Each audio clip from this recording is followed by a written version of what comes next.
Grabe na talaga ang Pilipinas ngayon. Kita nyo kung gaano nagahari ang mga kriminal ngayon. Kita nyo yung sinapit nitong lumalaban ng patas na rider na ito na naghahanap buhay, dugot pawis ang inaalay para sa kanyang pamilya, pinaslang lang ng ganyang kadali. At yan nga, dahil sa simpleng dahilan daw na gusto lang kunin ng taong to, yung motorsiklo niya. Grabe talaga, no? The audacity of this bangag administration para ipagmalaki pa na mas safe daw ang Pilipinas ngayon kaysa nung panahon ni Tatay Digong. Isang malaking katulonggosan, isang kapalpakan at kalokohan. Mga loko-loko lang ang maniniwala talaga sa bangag na administrasyon to. Yan ang masasabi ko, no?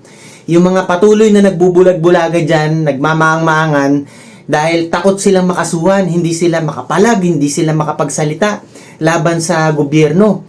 Yan ba ang mga hinahangaan talaga dapat? Yung mga mahilig sa human rights na salita, no?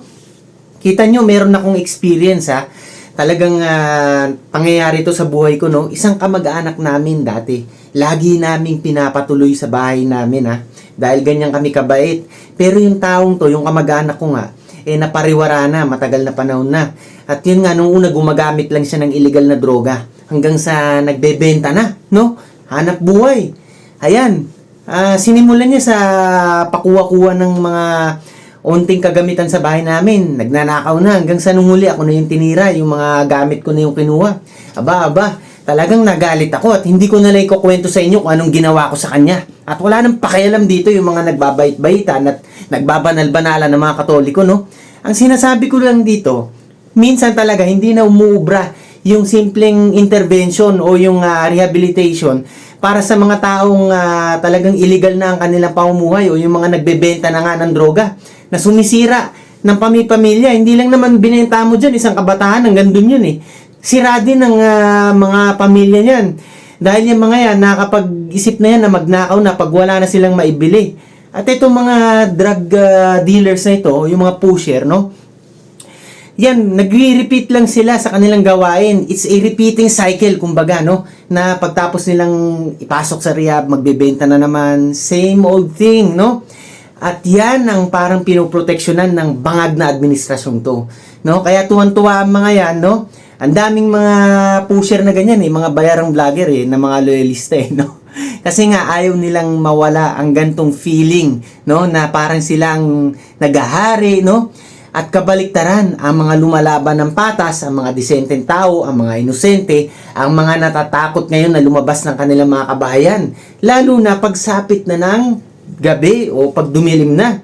Hindi katulad nung panahon ni Tatay Digong, ang mga natatakot sa batas, yung mga kriminal. Ngayon, ang mga takot ngayon, yung mga inosente na. Saan kayo nakakita ng ganun? Grabe lang, no? At eto, no? Ang masasabi ko, dapat na binibigyan ng solusyon talaga ng bangag na administrasyon to, yung peace and order na palpak talaga no? Hindi nila makontrol yung mga ganyang klase ng krimen. Halos everyday na lang ang nababalitaan ko talaga puro krimen, no? Nung kailan lang may magulang na pinatay ng anak na gumagamit ng droga. Halos ganyan ang nababalitaan ko, pero ang mga positive news, no? Yung tungkol sa paggangat ng ekonomiya, no? Hindi positive sa paggamit tulad niya, no, ha? No? Talagang walang positive. Ang nangyayari nga, puro kapalpakan, pero yung paggangat ng ekonomiya, yung pag-usbong ng ating bansa, no? Yung pagbaba ng presyo ng bilihin na makakatulong sa mga pangkaraniwang Pilipino, wala akong mabalitaan na ganun. Puro na lang pangakong napapako at talagang pagka-inutil, no, ng gobyernong to. So, nakakagalit lang bilang isang Pilipino na talagang nai-endanger ang lives ng mga marangal na Pilipino ngayon, no? At parang ang natutuwa pa ngayon, yung mga nasa illegal na negosyo. Yung mga nasa negosyo ng robbery and hold up, yung mga nagbebenta ng illegal drugs, no? Sila ang mga naghahari ngayon, sila ang nagpipista, no? At ang mga taong naghahanap buhay tulad na lang ng pinaslang na rider na ito, no? Yun, hindi na inabutan ng kanilang pamilya. At yun, hanggang doon na lang siya. Dahil lang sa ganyan mga pagnanakaw, no? Grabe. Iba na talaga ang panahon ngayon. Talagang paatras tayo, Hindi na tayo umaunahon, no? habang tumatagal, as each day goes by, talagang palala ng palala ang nagiging sitwasyon ng ating bansa, no? Sa maraming areas, unang-una sa peace and order na lang, talagang palpak, mas lalo nang nagiging delikado ngayon ng bansa natin. Sa usaping foreign investments, bagsak na bagsak din. Lalong nag-aalisan ng mga investor sa takot nga dahil dito sa unang dahilan, yung safety, no? Yung peace and order, palpak. So pangatlo, yung inflation rate, hindi nila makontrol. Patuloy ang paglobo ng mga bilihin. At yung pangapat, kawalan ng trabaho. Tsaka yung underemployment, no? Ang daming qualified na magtatrabaho dyan, walang papasukan trabaho kasi nga yung pangalawa o pangatlong dahilan ko, yung nag-aalisan yung mga investors, kabawasan yun sa trabahong na-generate sana ng mga malalaking korporasyon at negosyo sa bansa natin, no? At talagang ito lang, no? Puro na lang panakip butas ang success siguro ng ng bangag na administrasyon to, no? Yung mga peking achievements na lagi nilang ipinopronta sa publiko, no? Yung mga pagiging middle class income daw ng bansa natin. Grabe lang talaga kahayop, no, at kahipokrito ng administrasyong bangag na ito, no. Bangag na bangag talaga. Yan ang masasabi ko, no.